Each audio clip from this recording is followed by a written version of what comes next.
ఎంత ఘోరమైనటువంటి దొంగతాలు జగత్తు అయితే దేవునికి మూడో మాట చూసుకుంటే తల్లి మరి తల్లి కుమారుడి భేదాన్ని వ్యక్తపరుస్తూ ఉన్నాం. అయితే వాళ్ళు మరి పరిశుద్ధాత్మ వల్ల గర్భం ధరించి మనకి లోకాన్ని రక్షకుడు. అయితే మన యొక్క బిడ్డలను సిలువ తీయడానికి మనం ఇస్తామా? తీసుకోవడం. అయితే పాప భూమిలో పడిపోయినటువంటి నన్ను నీకు అభిషేకించాలి. ఐదో మాటగా చూస్తూ ఉంటే నేను యేసు ప్రభువు సిలువలో మరి 12 గంటల సమయాన్ని చూస్తున్నాను. మరి దాహం అయ్యింది. అయినప్పుడు ఒక స్వాంజీ ఒకటి తీసుకొని ఒక కర్రకు తగిలించి ప్రభువారు భూమి మీద పెడుతున్నారు, చేస్తున్నారు.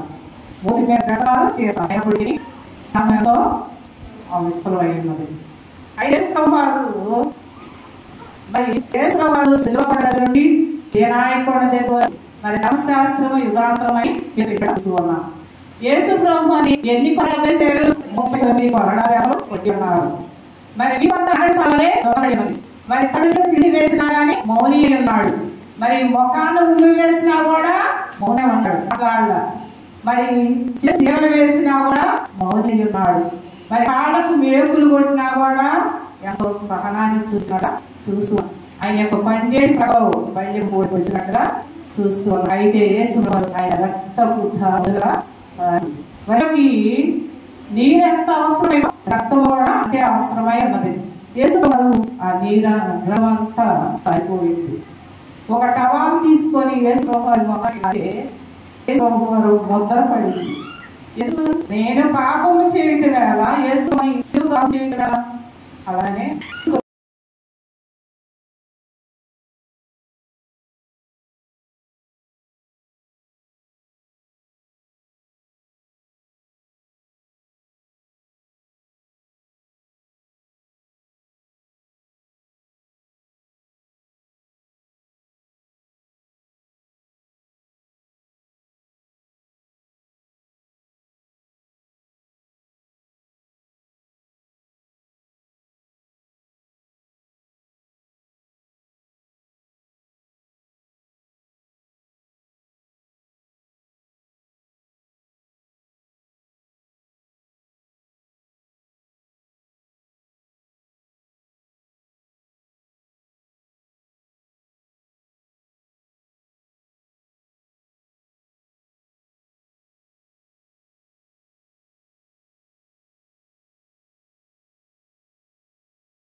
చూస్తే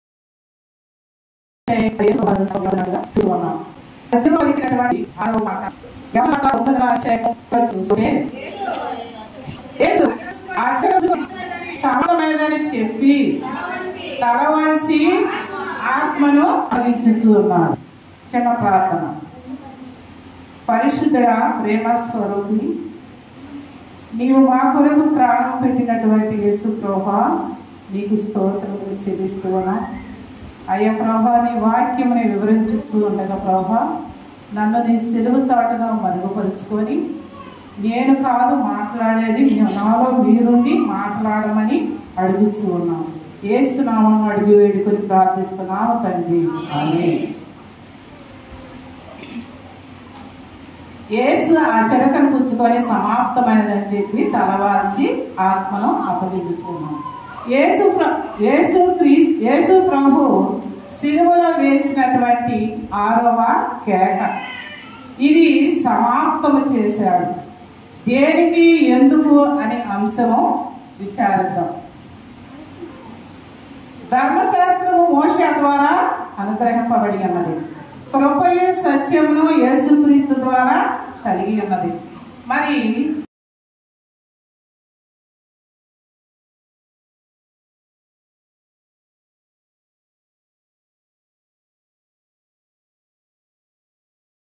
సీనాయి కొండ దగ్గర నుండి సిలువ కొండ దగ్గర వరకు ధర్మశాస్త్రము యుగాంతరం అని పేరు పెట్టినట్లుగా చూస్తూ ఉన్నాం.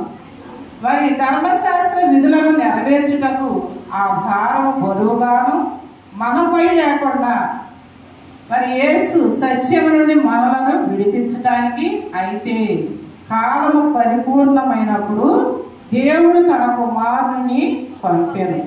ఆయన స్త్రీ యందు పుట్టి మనము దత్తపుత్రములు కావాలనని దేవుని యొక్క ధర్మశాస్త్రమును ఇలాగూ రాయబడి ఉన్నది.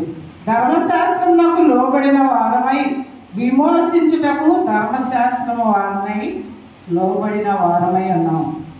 అయితే యేసు ఆ చిరకను పుచ్చుకొని సమాప్తం చేశాడు. మరి ధర్మశాస్త్రం ఆయన సమాప్తి చేశాడు, సమాప్తం చేశాడు, అలాగే నెరవేర్చాడు. మరణమునకును శిక్షణకు విధి కారణం అనగా ధర్మశాస్త్రాన్ని నెరవేర్చాడు. మరి ధర్మశాస్త్రం యొక్క శాసనములను మరి మనపై విమోచించడానికి మనకు ధర్మశాస్త్రములకు బలమైనది, వివరించడానికి మనకు దేవుడు సత్యవంతుడు కనుక స్వతంత్రులుగాను చేయిస్తున్నాడు. అయితే 2వ కొరింథీయులకు రాసినటువంటి పత్రిక 7వ అధ్యాయము 9వ వచనం, మీరు దుఃఖపడితిరని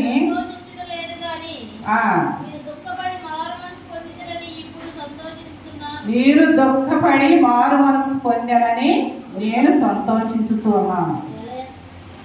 అలాగనే గలతీయులకు రాసినటువంటి పత్రిక 4వ అధ్యాయము 31వ వచనం, కాగా సహోదరులారా మనము స్వతంత్రులారై కుమారులమని. అయితే యేసు ప్రభువారు కనుక మనము ధర్మశాస్త్రమునకు అనుసరించి నడుచుకోవాలి. ధర్మశాస్త్రము మనపై అధికారము కలిగి ఉండాలి కనుక క్రీస్తు సీనాయి కొండపై స్థాపించబడిన ధర్మశాస్త్రం అని సిలువపై ముగించి వేసి మరి వేసినట్లుగా సమాప్తము చేశాడు అని కేకలు వేయిస్తూ ఉన్నారు. మరి మత్తయి సువార్త 5వ అధ్యాయము 17వ వచనం చూసుకుంటే, ధర్మశాస్త్రమైనను ప్రవక్త వచనములైనను నెరవేర్చుటమని నెరవేర్చవచ్చుట గాని నేను రాలేదు. అటైతే సమాప్తం చేశాడు. సమాప్తం చేసి తలవాల్చి తన ఆత్మను అప్పగించినట్లుగా చూస్తూ ఉన్నాం. అయితే ప్రవక్తలు ఆయన గూర్చి రాయబడిన లేఖనమును నెరవేరినట్లు సమాప్తం చేశాడు. ఆయన శరీరమును దినములలో మరి ఎంతో నెరవేర్చాడు. మరి లేఖనము నెరవేరినట్లు ఒక గడి అయినను తప్ప నెరవేర్చబడి ముగించాడు కనుక సమాప్తము చేశాడు. వారు ఆయనను గూర్చి వ్రాయబడిన నెరవేర్చబడిన తర్వాత ఆయన మ్రాను మీద దింపి సమాధిలో పెట్టినట్లుగా చూస్తూ ఉన్నాం. లోకాసు సువార్త 18వ అధ్యాయము 31వ వచనం,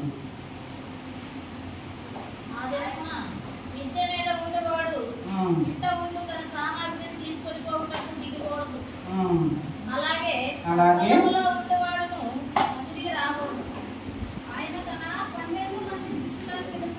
ఆయన తన 12 మంది శిష్యులను పిలిచి,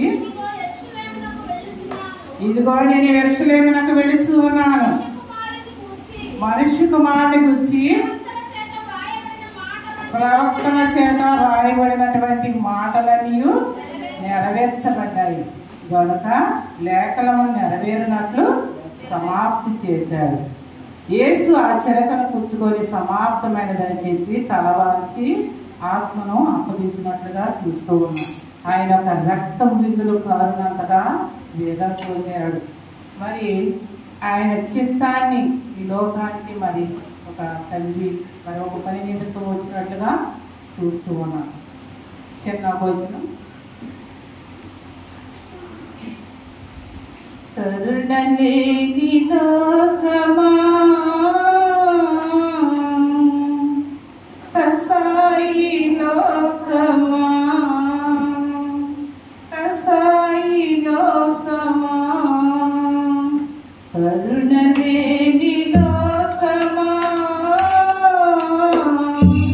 కసాయి లోకమా కసాయి లోకమా వీపు మీద సిలువను మోసి వీరులన్నీ త్రిప్పుతూ కరాలతో కొట్టుతూ కేలు చేసి వీపు మీద సిలువను మోసి వీరులన్నీ త్రిప్పుతూ కరాలతో కొట్టుతూ కేలు చేసి మరణానికి గురి చేసిన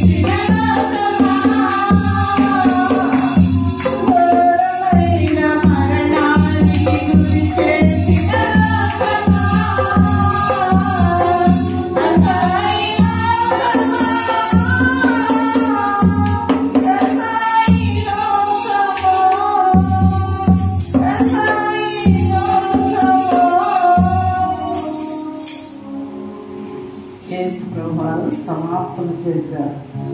మరి యేసుక్రీస్తు ఈ లోకమునకు తండ్రి ఒక పని నిమిత్తము వచ్చినట్లుగా చూస్తూ ఉన్నాం. ఆయన తన పనిని తుదముట్టించుటకును నాకు ఆహారమైనది. మరి ఎంత కష్టమైనా సరే నష్టమైనా సరే సిలువపై ముగించినట్లుగా చూస్తూ ఉన్నాం. అయినా నన్ను పంపిన వాని చిత్తము నెరవేర్చుటకు ఆయన పని తుదముట్టించుటకు నాకు ఆహారమైనది. యోహాను సువార్త 4వ అధ్యాయం 34వ వచనములో యేసు వారిని చూసి నన్ను పంపిన వాని చిత్తము నెరవేర్చుటయు ఆయన పని తుదముట్టించుటకును నాకు ఆహారమైనది. మరి చేయుటకు నీవు నాకు ఇచ్చిన పని నేను సంపూర్తిగా నెరవేర్చాను, భూమి మీద నిన్ను మహిమపరిచాను. అయితే చేయవలసినటువంటి ఏమీ లేవు, అన్ని సంపూర్తి చేశాడు, ముగించాడు, మరి నెరవేర్చాడు, సమాప్తం చేశాడు. అయితే యోహాను సువార్త 17వ అధ్యాయము 4వ వచనం, చేయుటకు నీవు నాకు ఇచ్చిన పని నేను సంపూర్ణముగా నెరవేర్చి భూమి మీద నిన్ను మహిమపరిచాను. లోకా సువార్త 22వ అధ్యాయము 37వ వచనం,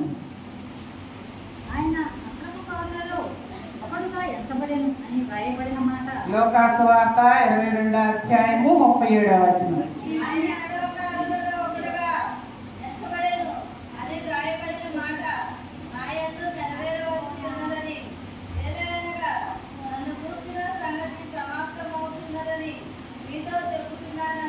నన్ను గూర్చి సమాప్తమైనదని మీతో చెప్పుచున్నాను. కనుక ఆయన శరీరము నుండి చేయవలసినటువంటి పనులన్నిటినీ సంపూర్తి చేశాడు. రక్తపు బిందులు కారినంతగా వేదన పొందాడు. యేసు ప్రభువారు అడుగు తీస్తూ ఉన్నా అడుగు వేసిన రక్తపు మొద్దే కనపడుతున్నదండి, మరి ఏమియో కనపడుతున్నా. మరి మన పాపం మనం ఎందుకో ఘోరమైన పాపములు చేస్తూ ఉన్నాం. యేసు ప్రభువారు సిలువకు ఆహుతి చేసిన మనమేగా. మన యొక్క ప్రతి ఒక్కరమును గమనించుకోవాల్సిందిగా కోరుతూ ఉన్నాం. అయితే ధర్మశాస్త్రము సమాప్తం చేశాడు, మరి ప్రవక్తల లేఖను నెరవేరినట్లు సమాప్తం చేశాడు. తండ్రి తన అప్పగించినటువంటి పనులను సంపూర్తి చేశాడు కనుక సమాప్తమైనదని చెప్పి తలవాల్చి ఆత్మను అప్పగించుచు ఉన్నాడు. దేవుడు ఈ పరిశుద్ధ వాక్యం దీవించిన దాక ఏమైనా తప్పులు ఏమన్నా చెబితే పెద్ద మనసు చేసుకొని నన్ను క్షమించవలసిందిగా కోరుచు ఉన్నాను.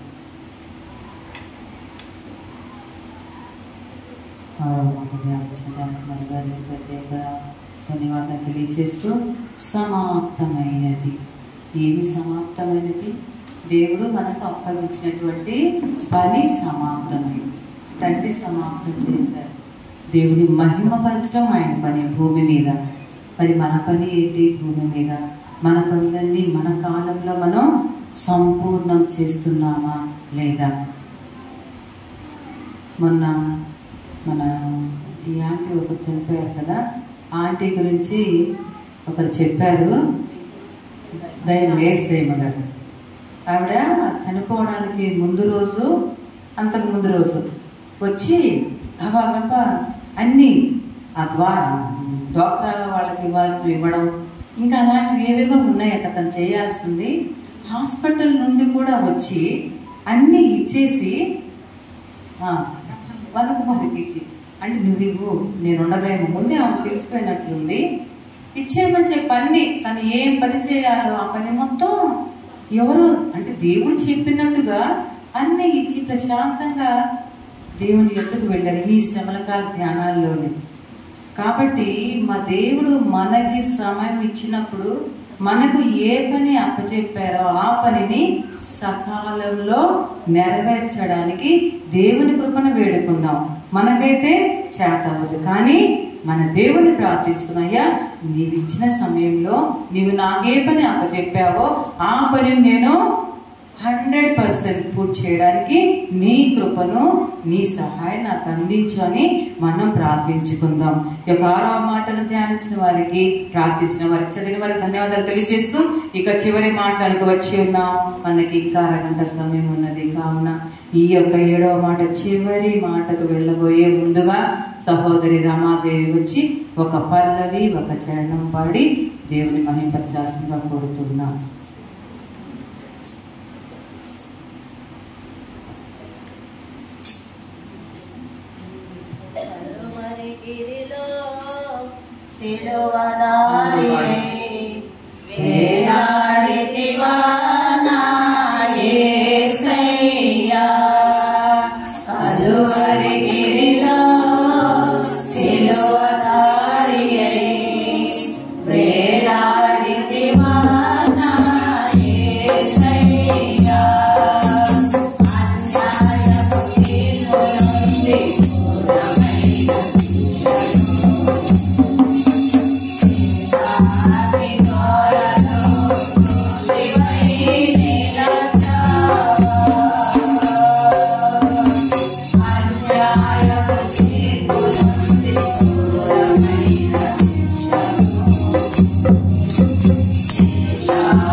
రమాదేవి చివరి మాట 7వ మాట తుర్కా హెప్సి వచ్చి చదవాల్సిందిగా కోరుతూ ఉన్నాం. ప్రార్థన అమత్తలూరి జ్యోతి గారు సిద్ధంగా ఉండాల్సింది కోరుతున్నాం. 7వ చరణం పాడుకుందాం.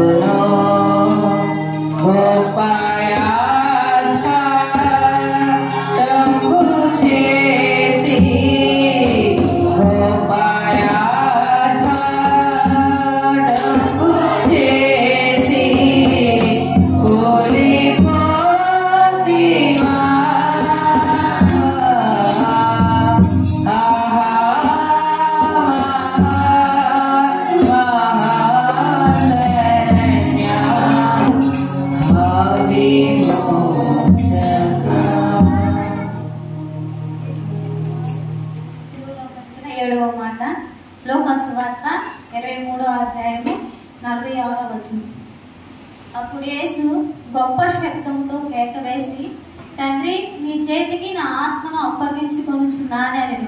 ఆయన ఇలాగూ చెప్పి ప్రాణము విడిచెను. దేవుడి ఇచ్చిన ఆమేన్. ప్రార్థించుకుందాం. ఈ 2025వ సంవత్సరం శిలువపై పలికిన 7 మాటల్లో చివరి మాటలకు వచ్చి ఉన్నాం. సమయమైనది. 7వ మాట ధ్యానం కోసం అందరం ప్రార్థిద్దాం. 6 మాటలు మాట్లాడిన వారితో ఉన్నారు. 7వ మాట కూడా ఆత్మతో అభిషేకం చేయమని ప్రార్థించుకుందాం. అమత్తలూరి జ్యోతి ప్రార్థనలు నడిపిస్తారు.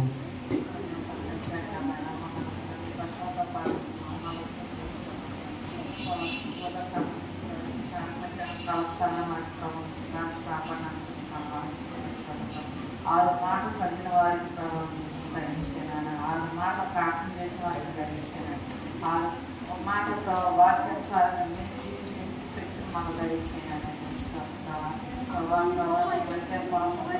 బాబు కోసం ప్రభు, మా కోసం భవిష్యత్తులో రక్తం దాచున్నాము ఆయన ప్రభు. మేము గ్రహించుకుని విని ప్రభు, నీ వాక్యానుసారంగా విని నీ వాక్యాన్ని గ్రహించుకుని వాక్యం విని ప్రభావ నీ వాక్యానుసారంగా నడుచుకునే బిడ్డలుగా మమ్మల్ని ధరించాను ఆయన ప్రభావ. మేమైతే పాపుల కోసం పరలోకం నుంచి భూలోకం వచ్చినావు నాయ సార్, మా కోసం మరణించి తిరిగి లేచినావు నాయ సార్ ప్రభు. ఈ వచ్చేదాన్ని ప్రార్థన 4% కాకుండా పరలోకం నుండి పాదాలకు ఉంచుకోమని ఏసైనా అడిగి వేడుకుని ప్రార్థిస్తున్నా పడతాడు. 7వ మాట ధ్యానంలోకి వెళదాం. శ్రీమతి అనుకున్న గారు వచ్చి 7వ మాట ధ్యానించాల్సిందిగా కోరుతూ ఉన్నాం. సమయాన్ని గమనించి 7వ మాట 3 గంటలలోపు మనం ప్రార్థించుకోవాలి కాబట్టి సమయాన్ని గమనించి ధ్యానాన్ని అనుసరించవలసిందిగా కోరుతూ ఉన్నాం.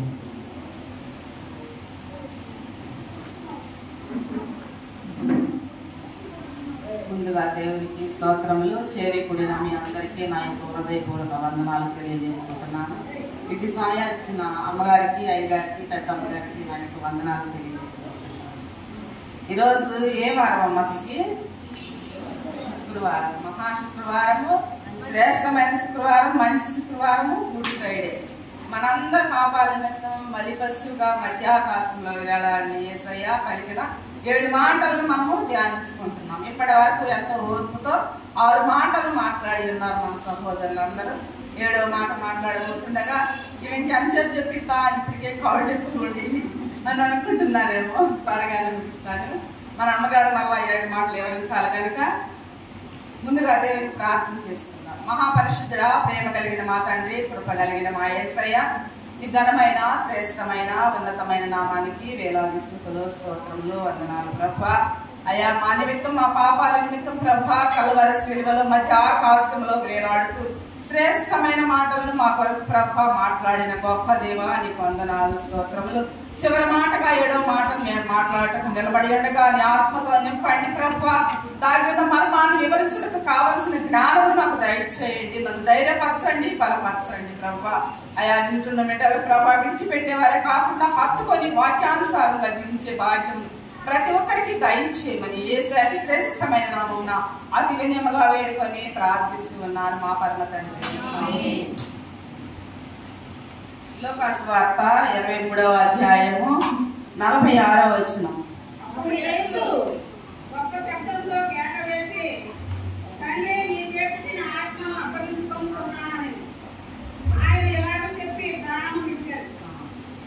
చూడండి, చివరి మాట దేవుడు వారు తండ్రి అయిన ప్రభు అయిన యేసుక్రీస్తు వారు మాట్లాడుతూ ఉన్నాడు. 6 మాటలు మాట్లాడి ఉన్నారు. మొట్టమొదటి మాట క్షమాపణ మాట, రెండవ మాట పాపి అయిన దొంగకు క్షమాపణ ఇచ్చాడు, తండ్రికి మొట్టమొదటి విజ్ఞాపన చేశాడు, మూడవదిగా తల్లికి ఆదరణ చూపాడు, నాలుగవదిగా తండ్రికి మొరపెట్టుకుంటున్నాడు నాదేవా నాదేవా అని తండ్రిని అడుగుతూ ఉన్నాడు, ఐదవదిగా లేఖనాలు నెరవేరు నిమిత్తమే ఆయన దప్పికొన్నాడు కానీ ఆయనకి దాహం లేదు, లేఖనాల ప్రకారమే దప్పికొన్నాడు, ఆరవదిగా సమాప్తమైనదని తల వంచాడు, ఏడవదిగా చూసుకుంటే నీ చేతికి నా ఆత్మను అప్పగించుకుంటున్నాను. అసలు ఈ ఆత్మ ఎక్కడి నుంచి వచ్చింది? ఆదికాండము 2వ అధ్యాయము 7వ వచనం చూసుకుంటే దేవుడైన యెహోవా నిర్మించి వారి నాసికారంధ్రములో జీవవాయువును వదగా నరుడు జీవాత్మ ఆయను. చూడండి, ఈ ఆత్మ ఎక్కడి నుంచి వచ్చింది? నరుని సృజించగా జీవవాయువును వదగా అది జీవాత్మ అయింది. ఆత్మ తండ్రి యొద్ద నుండి వచ్చింది. నరుడు సృజించినప్పుడు జీవవాయువును ఊదితేనే జీవాత్మ కలిగి ఉన్నాడు. ఆ ఆత్మ దేవుడిది, తండ్రిది మళ్ళా కుమారుడు తండ్రికి అప్పచెబుతూ ఉన్నాడు. బిగ్గరగా కేకవేసి తండ్రి నీ చేతికి నా ఆత్మను అప్పగించుకొస్తున్నాను. అదే మత్తయి సువార్తలో చూసుకుంటే 27వ అధ్యాయము 50వ వచనం చూసుకుంటే 27వ అధ్యాయము మత్తయి గారు రాసిన సువార్త 27వ అధ్యాయము 50వ వచనం 50వ వచనం చాలు ఇక్కడ గొప్ప శబ్దంతో కేక వేసాడు లూకాసు వార్తలో. మత్తయి సువార్తలో అయితే బిగ్గరగా కేక వేసాడు. మార్కు సువార్తలో అయితే గొప్ప కేక వేసాడు. కేక మాత్రం వేసాడు కుమారుడు తండ్రిని పిలుస్తూ ఉన్నాడు. గొప్ప కేక వేసి తండ్రితో విజ్ఞాపన చేస్తున్నాడు, తండ్రి నా ఆత్మను నీ చేతికి అప్పగించుకుంటున్నాను. నేను గొప్ప శబ్దంతో కేక వేసాడు, బిగ్గరగా కేక వేసాడు, గొప్ప కేక వేసి 3 సువార్తల్లో 3 రకాలుగా రాశారు కానీ కేక మాత్రం వేసాడు. కేక వేయంగానే అక్కడ ఉన్న శతాధిపతి కూడా వెంటనే స్పందించి ఇతడు నిజముగా దేవుని కుమారుడే అని సాక్ష్యం పలికాడు. అలా కేక వేసాడు కుమారుడైన యేసు ప్రభువు వారు. అసలు ప్రతి మాటకి ఒక ప్రవచనము నేర్పిస్తాము. ప్రతి మాట ఒక లేఖనంలో నెరవేరుతూ ఉంది. ప్రతి మాట లేఖనం నెరవేరిందే, ప్రతి మాట దేవుడు నెరవేర్చాడు కలువరి శిలువలో. ఈ యొక్క 7వ మాట ఎక్కడ ఉన్నదంటే కీర్తనల గ్రంథము, దావీదు మహారాజు రాసిన కీర్తనల గ్రంథము 31వ అధ్యాయము 5వ వచనం.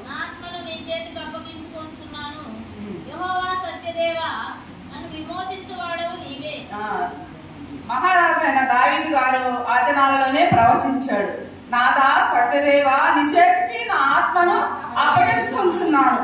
ఆ కాలంలో ప్రవచనము ప్రభు వారు కలువరి శిలువలో 7వ మాటలో చివరిగా నెరవేరుస్తున్నాడు. దైవ సంబంధమైన ప్రవచనాలన్నీ ప్రవక్తల చేత మాట్లాడిన ప్రతి ప్రవచనం కూడా మన ప్రభు వారు కలువరి శిలువలో మాట్లాడి నెరవేర్చి గొప్ప కుమారుడిగా తండ్రికి విధేయుడిగా జీవించి ఉన్నాడు. తను జీవించిన 33 సంవత్సరాలు కూడా విధేయుడిగా జీవించాడు, తండ్రికి లోబడ్డాడు.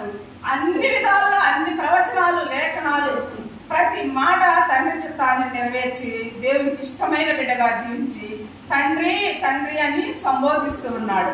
చివరిగా చివరి మాట కూడా లేఖనం నెరవేర్చి ఉన్నాడు. కేక మాత్రం వేసినప్పుడు ఎవరైతే కేక వేస్తారు, మనం ఏదైనా పని చేసేటప్పుడు మన పని శాంతం ముగించుకొని మనకి విజయం వచ్చినప్పుడు దేవానికి స్తోత్రములని మనం కూడా తండ్రిని వేడుకుంటాం. అలాగే చిట్ట చివరి మాట కూడా నెరవేర్చి తండ్రి నీ చేతికి ఆత్మను అప్పగించుకున్నానని బిగ్గరగా కేక వేసి కుమారుడు తండ్రికి ఆత్మను అప్పచెబుతున్నాడు.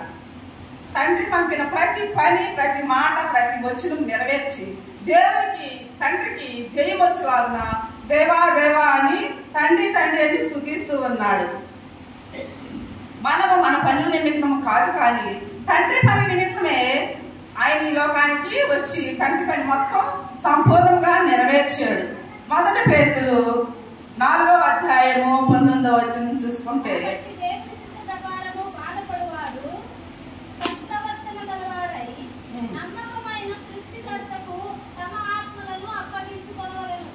చూడండి పేతురు గారు రాస్తూ ఉన్నాడు, నమ్మకమైన సృష్టికర్తకు తన ఆత్మను అప్పగించుకుంటూ ఉన్నాడని.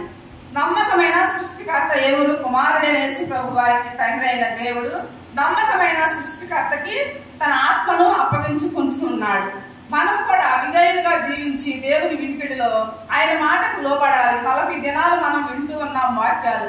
ఒక వాక్యమైనా మనలో ఫలించాలి. మన అయ్యగారు అమ్మగారు ఎంతగానో ప్రయాసపడుతూ మేము అనేక ఆత్మల్ని ఈ ఊరి నుంచి రక్షించి మేము వెళ్ళేటప్పుడు మా గురించి చెప్పుకోవాలి పాపం మంచిగా. మేము చదువుకున్న వారు ఏంటో కూడా అలా కాకుండా మేము అనేక ఆత్మలు రక్షించాలని వారు ఎంతగానో ప్రయాసపడుతూ ఉన్నారు. అమ్మగారికి వందనాలు. ప్రతి ఒక్క చిన్న పిల్లలేని పెద్దలనేమి యవనస్తుల్ని ప్రతి ఒక్కరిని ప్రేరేపిస్తూ ఉన్నారు. నాకు అయ్యగారు అయితే ఈ మాట చెప్పినప్పుడు నాకు భయం వేసింది. అయ్యగారు నేను చెప్పలేనండి అని అన్నా. కాదమ్మా నీకు వచ్చింది అవకాశం పోగొట్టుకోవద్దు, యాజకులు చెప్పింది వినాలి అని అన్నాడు. ఇక్కడ నేను రెండో మాట మాట్లాడాలి. అసలు నేను కూడా నేను మాట్లాడలేదు వదిలాయి గారు అన్నా, కానీ కాదు నువ్వు మాట్లాడాల్సిందే అన్నారు. మనం కూడా దైవజనుల ద్వారా దేవుడు మాట్లాడించాడేమో, మనం వాళ్ళని కాదనకూడదని నేను ఏం మాట్లాడకుండా సరే అయ్యారని అన్నాను. అలాగే దేవుడు ఎవరిలో ఏముండి మాట్లాడిస్తాడో మనకు తెలియదు. వారిలో ఉండి అనేక ఆత్మలను రక్షించాలని వారి ప్రేరేపణగా అనేక మందికి చెప్తూ ఉన్నారు. మనం వారిని విని ఫాలో అవ్వాలే, కానీ వారిని వికరించి మనం మాట్లాడకూడదు. యోహాను సువార్త 10వ అధ్యాయము 18వ వచనం చూసుకుంటే, యోహాను సువార్త 10వ అధ్యాయము 18వ వచనం 18వ వచనం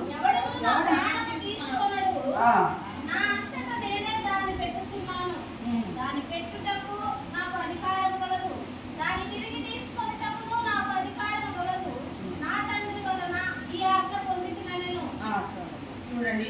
యోహాను సువార్తలో మాట్లాడుతున్నాడు, ఎవడు నా ప్రాణమును తీసుకొనడు, నా అంతటా నేనే దాన్ని పెట్టుచూ ఉన్నాను అని ప్రభు వారు పలుకుతూ ఉన్నాడు. అక్కడ ఎవడు నా ప్రాణము తీసుకొనడు, నా అంతటా నేనే, నా తండ్రి పంపించాడు. నువ్వు ప్రాణం పెట్టాలి, ఈ లోక జనులందరినీ రక్షించాలి. నీ సిలువలో చిందించిన రక్తంతో వారు కడబడితే గాని, పరిశుద్ధాత్మతో వారు ప్రేరేపించబడితేనే గాని దేవుని రాజ్యంలోకి ప్రవేశించరని తండ్రి విజ్ఞాపన చేసి కుమారుని పంపించినప్పుడు కుమారుడు సంపూర్తిగా దాని ప్రాణాన్ని పెట్టడానికి మళ్ళా తీసుకుంటానికి కూడా తండ్రి దగ్గర ఆజ్ఞ తెచ్చుకుని ఈ లోకానికి వచ్చి ఉన్నాడు.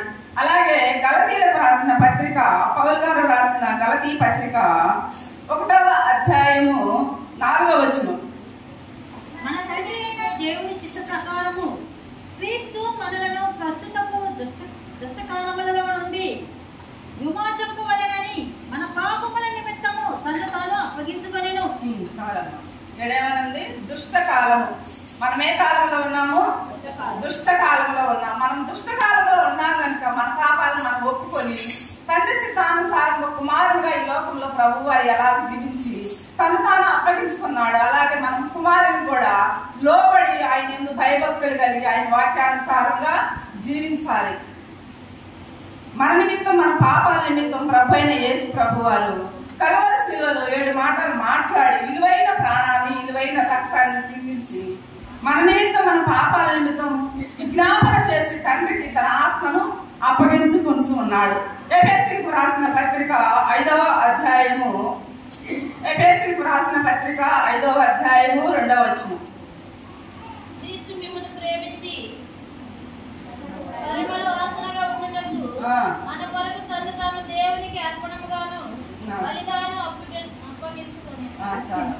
ఇక్కడేమన్నది పరిమళ వాసనగా మనం ఉండాలంట. మనము ఎలా ఉంటున్నాం? పరిమళ వాసనగా ఉండాలని దేవుడు చెప్తూ ఉన్నాడు. మనం ఏ వాసనగా ఉంటున్నాం? పరిమళ వాసన అంటే అసలు దేవునికి ఇష్టమైన కార్యములు చేస్తూ, ఆయనకు లోబడుతూ, ఆయన ఆజ్ఞలు గైకొంటూ, దేవుని యందు భయభక్తులు కలిగి నడుచుకుంటే అది దేవునికి పరిమళ వాసన. ఆత్మఫలములను ఫలించుడి అన్నారు ప్రభువారు.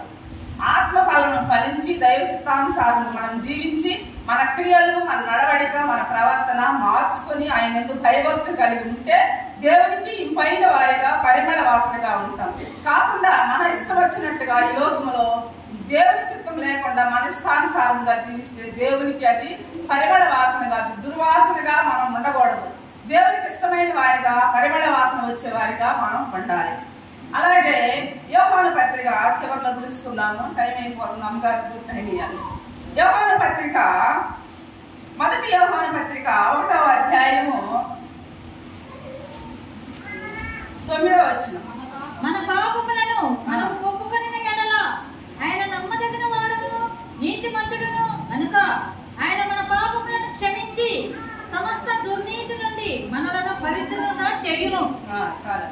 మన పాపాలను మనము ఒప్పుకొని ఎడల ఆయన నమ్మదగిన వాడు నీతిమంతుడు కనుక ఆయన మన పాపాలను క్షమించి సమస్త దుర్నీతి నుండి మనలను పవిత్రులుగా చేయును.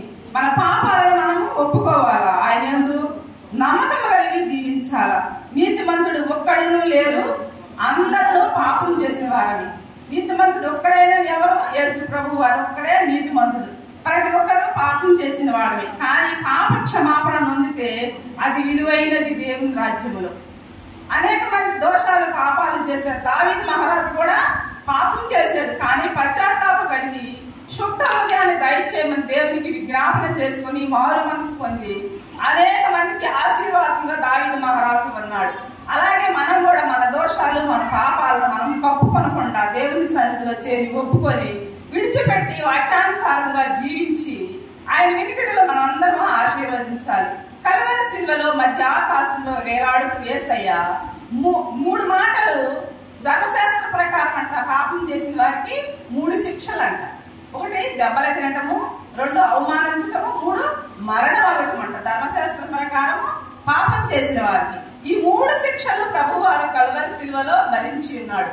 దెబ్బలు తిన్నాడు, అవమానించబడ్డాడు, మరణం అయ్యాడు. దెబ్బలు తినటం ఎన్ని? కొరడా దెబ్బలు 39 దెబ్బలు తిన్నాడు. అవమానించబడ్డాడు, మొక్క మీద ఉమ్మి వేసారు, కొరడా దెబ్బలు కొట్టేటప్పుడు దూషించారు, నీవు రక్షించుకో, అనేక మంది రక్షించావు కానీ హేళనగా మాట్లాడారు, మరణం అయ్యాడు. ధర్మశాస్త్రాన్ని కూడా చివరిలో 3 దెబ్బలు తిని 3 మాటలు మాట్లాడి ఆయన ధర్మశాస్త్రం మొత్తాన్ని ముగించి వేసాడు. చివరిగా ఆయన మధ్యాకాశంలో వేలాడు తన విలువైన ప్రాణాన్ని పెట్టి మనందరం మన దోషాలను ఒప్పుకుంటే ఆయన మనల్ని పవిత్రులుగా చేస్తాడు. కనుక మన పాపాలను ఆయన సన్నిధిలో ప్రోకరించి, దేవా పాపిని, నా జీవితంలో ఎన్నో ఇలాంటి గుడ్ ఫ్రైడేలు పోతుంది, కానీ నేను అజ్ఞానిగా అంధకారంలోనే ఉంటున్నాను, కానీ వివేకం కలిగి నా పాపాల నిమిత్తం నీ ప్రాణాన్ని, నీ విలువైన రక్తాన్ని సిందించి నా దోషాల నిమిత్తమే కదా నీ బలి పశువుగా మధ్యాకాశంలో వేలాడి 7 మాటలు మాట్లాడావు ప్రభు. ఆ 7 మాటలు ప్రతి ఒక్కరూ కంఠస్థం చేసుకోవాలి, మనం నేర్చుకోవాలి, అలవర్చుకోవాలి. ఏదో ఆచార ప్రకారంగా వస్తూ పోతూ కాదు, కానీ మా హృదయాన్ని నీ సన్నిధిలో కుమ్మరించుకొని నీ వాక్యం వైపు చోటిచ్చి నీ వాక్యానుసారంగా జీవిస్తాం ప్రభు అని మనం ఇక్కడ ప్రతి ఒక్కరం తీర్మానం చేసుకుని మన గృహానికి వెళ్ళి దేవుని ఆశీర్వాదం మనందరం పొందుకోవాలా.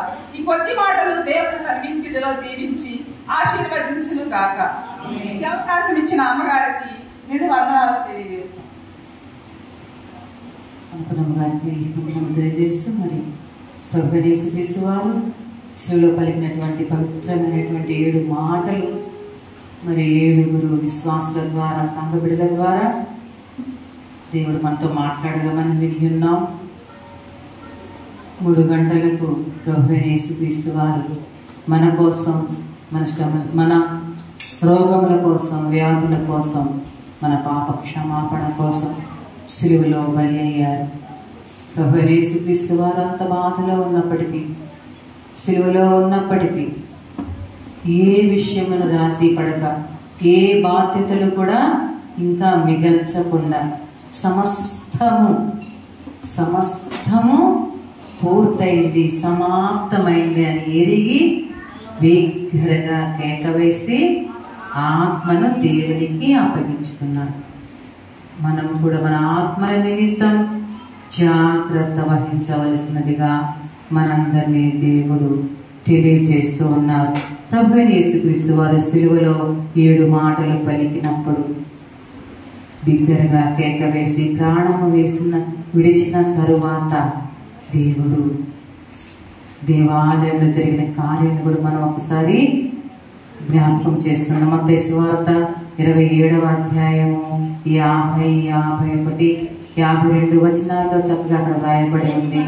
యేసు మరలా బిగ్గరగా కేక వేసి ప్రాణం విడిచెను. అప్పుడు మొట్టమొదట దేవాలయపు తెర పై నుండి క్రిందకు చినిగెను, రెండవది భూమి వణికెను, మూడవది బండలు బద్దలాయను, నాలుగవది సమాధులు తెరవబడెను, 5 నిద్రించిన అనేక మంది పరిశుద్ధుల శరీరములు లేచెను. వారు సమాధుల్లో నుండి బయటకు వచ్చి లేచిన తర్వాత పరిశుద్ధ పట్టణంలో ప్రవేశించి అనేకులకు అగపడెను. 6వది 7వది శతాధిపతి అతనితో కూడా యేసును కార్యున్న వారును భూకంపమును జరిగిన కార్యములన్నిటినీ చూచి మిక్కిలి భయపడి నిజముగా ఈయన దేవుని కుమారుడని ఒప్పుకొని చెప్పుకొని. ఈ 7 ఎక్కడా జరగని పరిస్థితులు, ఎప్పుడూ జరగని పరిస్థితులు, ఇక ఎన్నడూ కూడా జరగని పరిస్థితులు సంభవించున్నాయి. కాబట్టి ఈయన నిజమైన దేవుని కుమారుడు, నిజంగానే దేవుని కుమారుడు, నీ కోసం నా కోసం కల్వల్లో ప్రాణం పెట్టాడు. అలాంటి గొప్ప త్యాగమూర్తిని, అలాంటి ప్రేమమూర్తి మనకు తండ్రిగా ఉండి మనల్ని మన పాపం నుంచి విముక్తి చేశాను. ఇక భయపడవద్దు, నన్ను వెంబడించండి, నా మాటలు వినండి, ఆలకించండి, ఆ మాటల ప్రకారం నడుచుకొనండి అని దేవుడు మనతో మాట్లాడుతూ ఉన్నారు. ఆయన మాటలు విందాం, జాగ్రత్త హృదయంలో భద్రపరుచుకుందాం, ఆయన చెప్పిన మాటల ప్రకారం నడుద్దాం. అలాంటి గొప్ప కృప మన దేవుడు మనందరికీ దయచేయునుగాక. ఆమెను అందరం నిలిచి అందరం నిలబడదాం. ఇంకా 2 నిమిషాల్లో మరి చివరి ప్రార్థన ఆశీర్వాదం తీసుకొని ప్రభువైన యేసుక్రీస్తు వారు కాచినటువంటి యేసు రక్తాన్ని స్వీకరించి ఈ యొక్క ఆరాధన ముగించుకుందాం. అందరం పశ్చాత్తాప కీర్తన పాడుకుందాం. అపరాధిని యేసయ్యా కృప చూపి బ్రోవయ్యా, అప్పగించగయని కృపలో నెపమెంచగయని కృపలో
ప్రార్థించుకుందాం.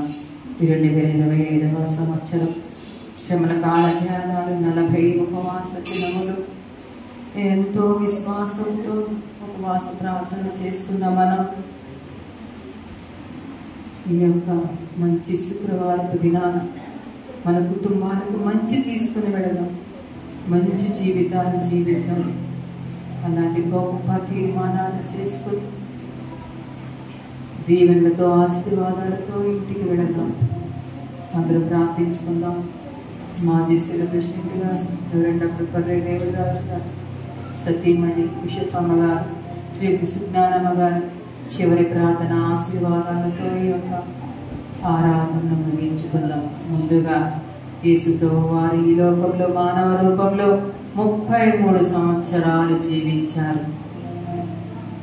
కాబట్టి ఆయన చనిపోవడానికి 33 పూర్తి సంవత్సరములు కావున 33 బెల్స్ కొట్టిన తర్వాత చివరి ప్రార్థన చేసుకుందాం. 33 గంటలు కొట్టేటప్పుడు మీ అందరూ ఎక్కడి వారు అక్కడ కళ్ళు మూసుకొని, చిన్న శిశువుల దగ్గర నుండి వృద్ధాప్యులున్న వృద్ధుల వరకు ఎక్కడ ఉన్నప్పటికీ అందరూ లేచి నిలబడి ఆ 33 గంటల శబ్దాన్ని విని మనసులో ధ్యానించుకుంటూ పశ్చాత్తాప హృదయాలను కలిగి ప్రార్థించుకోవాలని మనం చేస్తూ ఉన్నాం. అందరం కళ్ళు మూసుకుందాం. 33 మనకి తెలియజేస్తున్నటువంటి ఈ సంవత్సరం ఏమేమి మనకు నేర్పించారో ఆ 33 బెల్స్ ఏమి నేర్పిస్తున్నాయో ప్రార్థించుకుందాం. 33 గంటలు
పరిశుద్ధుడు అయిన మా తండ్రి, కృప కలిగిన మా ప్రభు, ప్రేమ కలిగిన మా దేవ, మీ పరిశుద్ధ పాదములకు వందనములు వందనములు వందనములు, స్తుతులు స్తోత్రములు ప్రభు.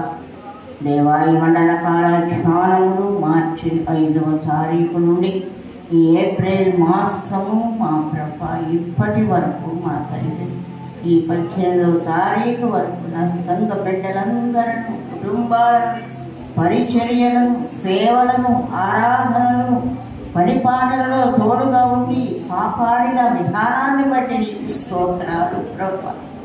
ఈ యొక్క గుడ్ ఫ్రైడే రోజున మేమందరము నీ పాద సన్నిధిలో ఈ రీతిగా ప్రభ ఆరాధించి స్తుతించి ఘనపరిచే భాగ్యం ఇచ్చిన తండ్రి స్తోత్రం. మా కొరకే కదా ప్రభు సిలువలో రక్తము చిందించిన దేవ, గొల్గొతా కొండపై మా ప్రభు చెమట రక్తముగా మార్చిన తండ్రి స్తోత్రం. నేను చేసిన పాపాల కొరకే కదా నీవు సిలువలో చిందింపబడి ఉన్నావు, చిత్రింపబడి ఉన్నారు, దెబ్బలు పట్టబడి ఉన్నారు, దూషించి ఉన్నారు, ఉమ్మి వేసి ఉన్నారు తండ్రి. మా పాపాలు క్షమించండి. నీ బంగారు వాక్యాన్ని మా హృదయంలో భద్రపరచండి. వాక్యానుసారముగా జీవించే భాగ్యము బిడ్డలందరూ దయచేయమని ప్రార్థిస్తున్నాను. దేవాలయ వందన తండ్రి, వీరేమి చేయుచున్నారు, వీరెవరు కనుక వీరిని క్షమించమన్నా. నేడే నీవు నాతో కూడా పరదేశంలో మరి భయంకరమైన దొంగను రక్షించేవు తండ్రి స్తోత్ర. ఒక్క క్షణములో మార్చబడి ఉన్నాడు ప్రభు. తల్లిని నాయనిదిగో నీ కుమారుడిదిగో నీ తల్లిని చూపించావు ప్రభు. యేసయ్యా, ఇన్ని విషయాల్లో దాహం పడినావు. జీవము కలిగిన దేవుడు నీకు దాహమైంది కదా ప్రభు. నీకు అయ్యా సమాప్తమైన నీ పరిచర్యలో దేవా కానాను పెండ్లి విందులో నీళ్లను ద్రాక్షారసముగా మార్చారు. అక్కడ గొప్ప కార్యం జరిగించావు తండ్రి. స్తోత్ర. నీ కార్యాన్ని స్థిరపరుచుకున్నావు ప్రభువా, నీ వందనాలు. 5 రొట్టెలు 2 చేపలు మా ప్రభు 5,000 మందికి పంచి మిగిలించిన దేవుడు అయ్యా. ఆశీర్వదించవు. చిన్న రొట్టెను ఆశీర్వదించు. వేల ప్రజలకు పంచిపెట్టేవు తండ్రి. స్తోత్ర. నువ్వంత గొప్ప దేవుడు నేను విశ్వసిస్తున్నాము నాయన, నీకు వందనాలు అయ్యా. అయ్యా నీ పక్కలో బళ్ళెంపోటు కొడుచున్నారు, చేతులలో సీరలు కొట్టున్నారు, శిరసు మీద ముళ్ళ కిరీటం పెట్టుకున్నారు, పాదములలో సీర కొట్టున్నారు. మా రక్షణ కొరకే కదా ప్రభు, తన ప్రజలను వారి పాపములను రక్షించుకోవడానికి కొరకే కదా నువ్వు ఈ లోకానికి వచ్చి. మేము రక్షింపబడి నిన్ను ఆరాధించుకునే భాగ్యాన్ని దయచేయమని ఈ ఆరాధన ప్రారంభం నుండి ఇప్పటి వరకు నువ్వు తోడుగా ఉండి నడిపించిన తండ్రి. స్తోత్ర. ఈ 40 జనాలు నీ సేవకులు ప్రయాణాల్లో, పరిచర్యలు, బిడల పనిపాటలలో, పొలములో పనిచేస్తుండగా క్షేమము ఆరోగ్యం నుంచి 40 దినాలు కాపాడిన తండ్రి. స్తోత్ర. ఎంతమంది బిడ్డ ఉపవాస దీక్షతో ఉన్నారో దేవా, నీకు వందనాలయ్యా. బిడ్డలందరినీ దీవించండి, వారి ఆలోచనలు నెరవేర్చండి, వివాహాలు జరిగించండి, ఉద్యోగాలు ప్రసాదించండి, బిడ్డల చదువుల్లో జయములు ప్రసాదించండి. మా ప్రభువా నీకు వందనాలు. ఆరోగ్యంతో కాపాడండి తండ్రి. స్తోత్ర. ప్రతి విషయంలో ప్రార్థన, విజ్ఞాపన, విశ్వాసము, ప్రేమ, నిరీక్షణ కలిగి జీవిస్తూ నీ దీవెనతో బిడ్డలందరినీ సమృద్ధి ఆశీర్వాదాలతో నింపుమని, గుడ్ ఫ్రైడే ఆశీర్వాదములతో నింపుమని, రేపు జరిగే ఈశ్వరుడు పండుగ ఆరాధనలు కూడా ఘనంగా జరుపుకుని సంతోషంగా జరుపుకునే భాగ్యం మా సంఘానికి, మా ప్యారిష్కి, మా దేశానికి, ప్రపంచానికి దయచేయమని యేసునామమున వేడుకొని ప్రార్థన చేయించున్నాను తండ్రి. ఆమేన్. పరలోకమందున్న మా తండ్రి, నీ నామం పరిశుద్ధపరచబడుగాక, నీ రాజ్యము వచ్చుగాక, నీ చిత్తం పరలోకమందు నెరవేరుచున్నట్లు భూమి యందు నెరవేరునుగాక. మా అందినాహారము నేడు మాకు దయచేయి. మా అపరాధములు చేసిన వారిని మేము క్షమించుకున్న ప్రకారం మా అపరాధములను క్షమించు. శోధనలో కృష్ణుని నుండి తప్పించు. రాజ్యము, శక్తియు, మహిమయు నిరంతరము నీవే ఉన్నవి. ఆమేన్. మన తండ్రి అయిన దేవుని ప్రేమ, ప్రభు అయిన యేసు క్రీస్తు కృప, పరిశుద్ధాత్మ అన్యోన్య సహవాసం వీళ్ళందరకు, మీ కుటుంబాలకు కలిగిన సమస్తములకు తోడై ఆశీర్వదించి దీవించుగాక. ఆమేన్. ఆమేన్.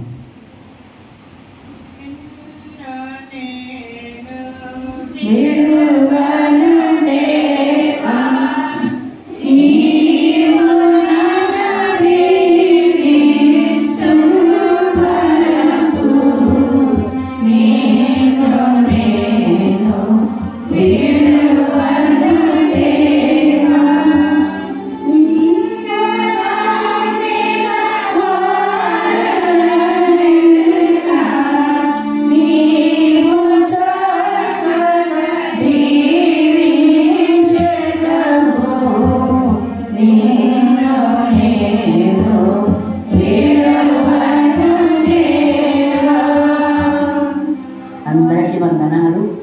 7 మాటలు ప్రసంగించిన బిడ్డలకు, 7 మాటలకు ప్రార్థించిన బిడ్డలకు, 7 మాటలకు వాక్యం చదివిన బిడ్డలందరకు, మరి చేరు వచ్చిన సంఘానికి నిత్యము ఆశీర్వాదాలు మీకు అందరికీ అనుగ్రహించును గాక.